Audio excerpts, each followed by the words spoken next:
All right, welcome back. At one point in this game, after 3 quarters, you're saying, how are the Steelers even in it? The total domination was apparent on every statistical category, but Chris Adamski, somehow, they hung in there, and they also limited, and I say that word limited because these are tough guys, guys like Aaron Donald, guys like Cooper Kupp. What do they do to do that, to take those guys essentially out of the game? Well, I don't know if it was a pick your poison this time because there was a receiver that got a lot of yards and a lot of catches today in Puka Nacua. So, and that was what's been plaguing the Steelers defense. The defense statistically hasn't been that, if you go by yardage, point necessarily to a point all season, hasn't been that dominant. That was kind of what happened today. But you got the one play from T.J. Watt, which just completely flipped the momentum of the game. And in the fourth quarter, you saw some stops, even on Nacua in the secondary.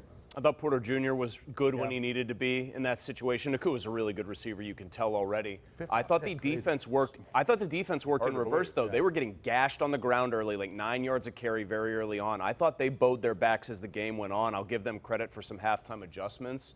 Offensively, I'm going to give Mike Tomlin credit for this.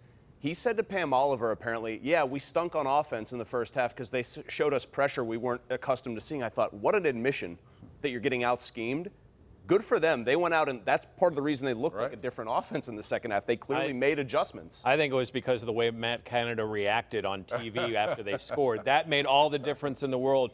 Listen, T.J. Watt makes those plays. I thought Minka had a nice game, and when he was run blitzing at 11 tackles. I thought Holcomb was pretty decent today. He showed a little lateral movement. He had 8 tackles. I think he's starting to come and be the leader of that linebacker group. Not that he's all-world, but I think he's becoming something the Steelers haven't seen. And for – go ahead, Chris. I was just going to say, the usage of Minka Fitzpatrick this year, they might not want to admit it, but it's definitely been different than years past. It's definitely – and it should be. And it's working out. He's making the plays that way. He's making the tackles. I don't know if it's that they're worried about the run support from the defense and the inside linebackers or not, but whatever it is, it seems – Him run blitzing was the difference, I think, that stopped that running attack from being so good. And I think the O-line was decent today. Yeah, they were. Especially Sayamalo on that block touchdown, for the Warren touchdown. Yeah. Chris, I want to ask you this, Adamski, about the taunting. 2 calls today, and a lot of people immediately call in there and say, Tomlin has no discipline. Listen, I know he talks to him because I hear some of this stuff. I know he does, but they still do it. What is the next line of what do you do? How do you discipline that in game? Do you sit a guy for a series? What do you do? I don't know if you do it during a game, really. I'm sure he will talk to him. I don't know if there's a longer term. You know, Deontay Johnson hadn't played him. I'm not making excuses for him. Hadn't played in a month and a half or whatever. You know, in a moment there, you could maybe excuse it. I don't know. Tomlin had just talked to him, though, and they gapped him up like, hey, great job. And then he went up and did something right in front of him. Do what Arthur Smith did, say Bijan Robinson's feeling a little bit sick or whatever, a little unwell, and that was an obvious benching. The really quick dilemma, Jeff, is Pickens does it, and then like 2 plays later has another just tremendous catch on the sideline. He can't discipline them in game because they're his 2 best players on offense. Yeah. And I was listening to postgame. Deontay made a good point that, you know, he knows Witherspoon, and they were kind of going back and forth, and it was more playful than it appeared. And he said he can't assume that the ref knows that. As for Pickens said this is the first time where he's noticed guys have intentionally come after him. Welcome to the verbally. NFL. That's going to happen more now. That it was the first, they get shoved a little bit more. Said this is the first time it happened to this level.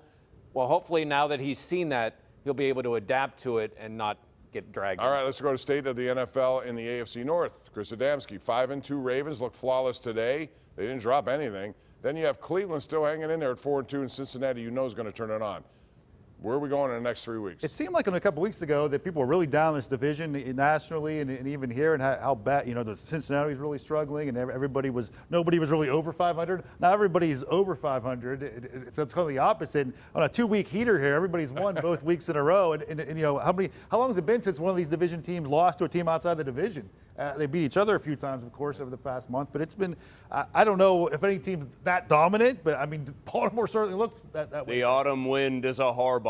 No, I mean, I think the key here is the Ravens look really good when guys aren't dropping every other pass Lamar throws. He looked flawless. I thought Detroit was going to go in there and bully them today because they've bullied everyone else, and they got punched and kicked in the mouth. That's what the Ravens got will knocked do to you out defensively, too. They got knocked out. That was an incredibly impressive beatdown of a team I still think is good. The Browns, the one thing I'll say is they did get scored on. That defense was historically great, and they got points put on them today. So I think they still have some things to button up, but it's a tough division. I just think the Ravens are a revelation. I have to admit, you know, I was yelling at anyone in the house, the dog most likely, that at halftime, like, the Steelers are the worst team in this division. They stink. They're not even competitive. And then at the end of the game, I'm like, wow, that fourth quarter, they can keep playing like that.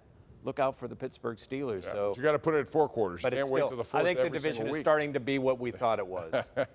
We're going to take a break. When we come back, we're going to switch over to college, Pitt and Penn State. Penn State has James Franklin hit his coaching ceiling at that university. We'll talk about that next.